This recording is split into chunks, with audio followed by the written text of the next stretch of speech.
Welcome back to another journey through the scriptures. Today we'll be exploring Genesis chapter 12, a pivotal chapter in the Bible that marks the beginning of God's covenant relationship with Abram, later known as Abraham. This chapter introduces us to themes of faith, divine promise, and obedience. Let's dive into the call of Abram and what it means for the unfolding story of redemption. The chapter opens with a life-changing moment for Abram. God speaks directly to him saying, "Go from your country, your people, and your father's household, to the land I will show you." This command is radical. Abram is called to leave behind everything familiar, his homeland, his relatives, and his security, to follow God into the unknown. This command marks the first time God calls an individual to such a journey of faith. God's call is accompanied by a promise. "I will make you into a great nation, and I will bless you. I will make your name great, and you will be a blessing. I will bless those who bless you, and whoever curses you I will curse, and all peoples on earth will be blessed through you." This promise is monumental. God is not just calling Abram for his own sake, but is establishing a covenant that will impact all of humanity. Here we see God's grand plan of redemption taking shape. Abram will become the father of a great nation, Israel. But the promise goes beyond that. Through Abram, all the nations of the earth will be blessed. This is a key moment in the biblical narrative because it hints at the coming of Christ, through whom this universal blessing will be fulfilled.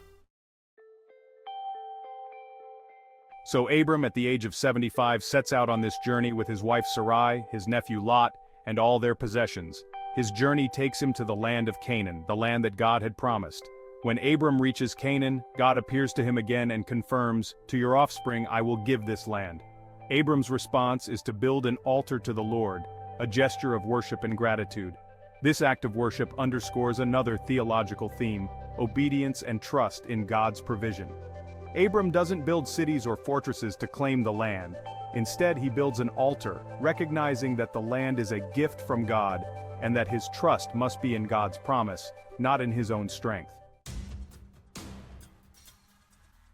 However, the chapter takes a turn when a severe famine strikes the land, forcing Abram to go down to Egypt. Here we see the complexity of Abram's faith. As they approach Egypt, Abram becomes fearful. Worried that the Egyptians might kill him because of Sarai's beauty, he asks her to say that she is his sister. This decision reveals Abram's struggle to fully trust in God's protection. Sure enough, Pharaoh takes Sarai into his palace, believing her to be Abram's sister, and Abram is treated well as a result. But this deception leads to consequences. God intervenes, inflicting serious diseases on Pharaoh and his household because of Sarai. When Pharaoh discovers the truth, he rebukes Abram and sends him and Sarai away. This episode in Egypt highlights a key theological lesson. God's faithfulness persists even when human faith falters. Abram's fear led him to act deceitfully, yet God remained faithful to his promise and protected both Abram and Sarai. This story serves as a reminder that God's plans are not dependent on human perfection, but on his own unwavering faithfulness. Genesis chapter 12 marks the beginning of God's covenant with Abram, a relationship that will shape the rest of biblical history. Through Abram's journey of faith, his trust, his mistakes, and God's unwavering promises, we see the foundations of the story of redemption being laid. This chapter invites us to reflect on our own journeys of faith. Like Abram, we are called to trust in God's promises even when the path is unclear. Thank you for joining us today as we explored Genesis chapter 12 and the call of Abram. If you found this video helpful, please like, share, and subscribe for more biblical reflections. Until next time, may you walk in faith and trust in God's promises.